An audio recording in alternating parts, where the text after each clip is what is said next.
পুরনো ব্রাজিল দলটাকে আমরা অনেক মিস করি।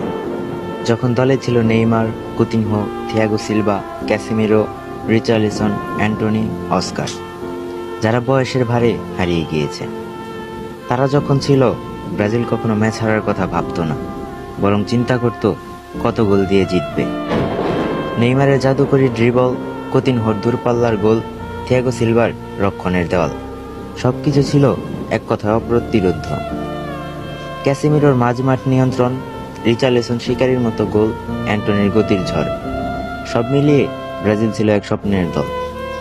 অস্কারের খুরদার পাসিং, দানিয়েল বেসের দুর্দান্ত ওভারল্যাপিং, তারা শুধু জিতত না, বরং প্রতিপক্ষকে ধ্বংস করে দিত। আজ সেই দিনগুলো শুধুই স্মৃতি। আমরা ইউটিউবে হাইলাইটস দেখি আর দীর্ঘশ্বাস ফেলে ভাবি, এমন ব্রাজিল আর কি কখনো ফিরে আসবে?